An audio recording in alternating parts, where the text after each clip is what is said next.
Olá, irmãos. Queria convidar você para que você pudesse abrir a sua Bíblia no livro de Êxodo, capítulo 12, versículos de 1 a 7, e queria tirar algumas lições, algumas verdades para as nossas vidas através desse texto. O texto diz assim, Êxodo 12, versículos de 1 a 7. Disse o Senhor a Moisés e Arão na terra do Egito: Este mês vos será o principal dos meses, será o primeiro mês do ano. Falai a toda a congregação de Israel, dizendo: Aos 10 deste mês, cada um tomará para si um cordeiro segundo a casa dos pais, um cordeiro para cada família. Mas, se a família for pequena para um cordeiro, então convidará ele o seu vizinho mais próximo, conforme o número das almas, conforme o que cada um puder comer. Por aí calculareis quantos bastem para o cordeiro. O cordeiro será sem defeito, macho de 1 ano. Podereis tomar um cordeiro ou um cabrito, e o guardareis até o 14º dia deste mês.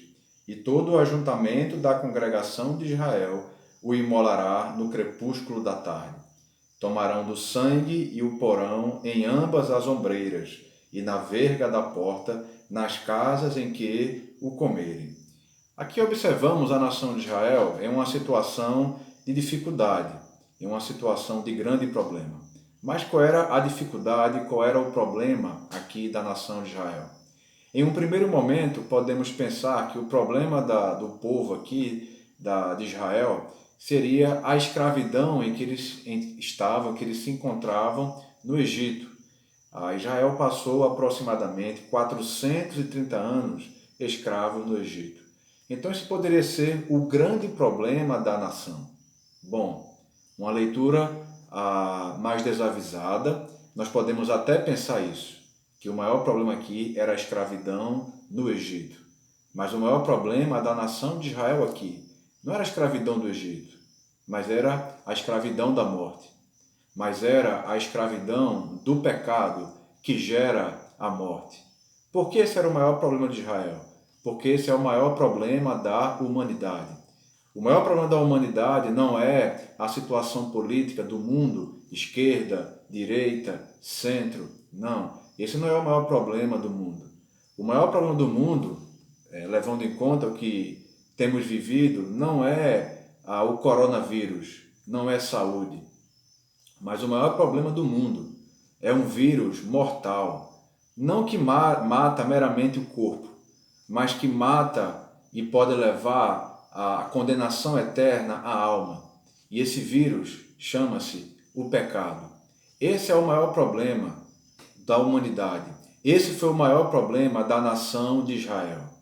Mas aqui foi dada uma solução para Israel, que era um prenúncio, que era algo de muito maior que viria. E a solução que foi dada aqui para Israel, para que pudesse ficar livre do destruidor, para que pudesse ficar livre do anjo que iria matar todos os primogênitos. A solução, como diz o versículo 5, seria encontrar um cordeiro, seria encontrar um cabrito, e esse cordeiro e esse cabrito deveria ser perfeito, não poderia ter defeito. Ora, esse cordeiro e esse cabrito, quando nós vamos para Evangelho de João, capítulo 1, versículo 29, nós observamos o testemunho de João Batista, que diz que Cristo, ele é o cordeiro que tira o pecado do mundo, não que meramente vai livrar os primogênitos, mas o sangue desse cordeiro, não o sangue do cordeiro para ser aplicado nas portas, mas o sangue do cordeiro que deve ser aplicado nas vidas de cada um de nós. Esse sangue deve ser eficaz nas nossas vidas, não para nos livrar da morte do primogênito, mas para nos livrar da morte e da morte eterna. Cristo, como diz a 1 Coríntios, capítulo 5, versículo 7, Cristo, ele é o nosso Cordeiro Pascal. O que é a Páscoa? A Páscoa é Cristo. A Páscoa é a mensagem acerca de Cristo, que Cristo morreu, foi sepultado, mas ele não ficou sepultado, ele ressuscitou ao terceiro dia. E não somente ressuscitou ao terceiro dia, ele foi assunto aos céus, ele está entronizado à destra de Deus, ele está numa posição de mais absoluta honra, reinando assim como deve ser, porque ele é próprio reinar, porque ele é Deus. Então que nesse tempo, que nós possamos estar animados, que nós possamos estar com fé, porque o nosso Cordeiro não foi como o Cordeiro lá de Êxodo capítulo 12, que foi morto e permaneceu morto. Mas o nosso Cordeiro, ele rompeu as cadeias da morte. Ele saiu por aquela tumba, aquela pedra gigantesca foi removida. O nosso Deus, ele se encontra vivo, e porque ele vive, fazendo alusão à letra daquela música bem conhecida, sim, nós podemos crer no amanhã. E diante dessa maravilhosa mensagem, a mensagem de que Cristo vive, a verdadeira Páscoa, a Páscoa não tem nada a ver com ovo de Páscoa, com coelhinho da Páscoa. A Páscoa verdadeira, a Páscoa bíblica é Cristo. Cristo, o Cordeiro de Deus, que tira o pecado do mundo, que morreu, que foi sepultado, ressuscitou, foi assunto aos céus e está glorificado. Então, diante disso, nós podemos ter a certeza de que se Cristo ressuscitou, nós também ressuscitaremos.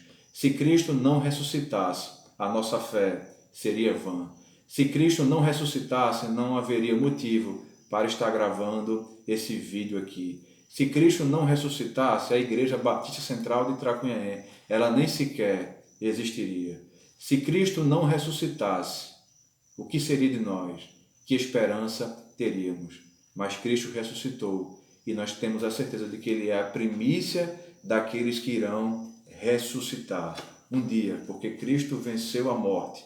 Nós um dia também ressuscitaremos e estaremos numa presença muito mais íntima, muito mais próxima com Cristo, diferentemente do que agora, porque agora nós ainda nos relacionamos com Cristo, mas ainda lidamos com o pecado. Mas chegará o tempo que nós iremos ressuscitar e estaremos na presença do Senhor sem o pecado. Então, diante de tudo isso, da realidade de que Cristo ele ressuscitou, o apóstolo Paulo, ele nos tem um conselho, ele nos tem uma exortação a fazer. 1 Coríntios, capítulo 15, verso 58, com base na doutrina da ressurreição, o apóstolo Paulo diz: portanto, meus amados irmãos, sede firmes, inabaláveis e sempre abundantes na obra do Senhor, sabendo que, no Senhor, o vosso trabalho não é vão. A Páscoa não pode ser só um fato bíblico. A Páscoa não pode ser só um fato histórico. A Páscoa, o sangue de Cristo, ele foi aplicado nas nossas vidas, assim como o sangue do Cordeiro, lá de Êxodo capítulo 12, foi aplicado nas portas. E porque o sangue de Cristo foi aplicado nas nossas vidas, nós devemos estar sempre firmes e abundantes na obra do Senhor, sabendo que cada coisa que venhamos a fazer, que venhamos a realizar, isso não é vão. Então que possamos estar animados, mesmo diante de circunstâncias imprevisíveis e difíceis, e que possamos servir ao Senhor com alegria. Que você tenha uma feliz Páscoa, que você de fato celebre a verdadeira Páscoa, que é Cristo, o nosso Cordeiro Pascal. Que Deus abençoe abundantemente a sua vida.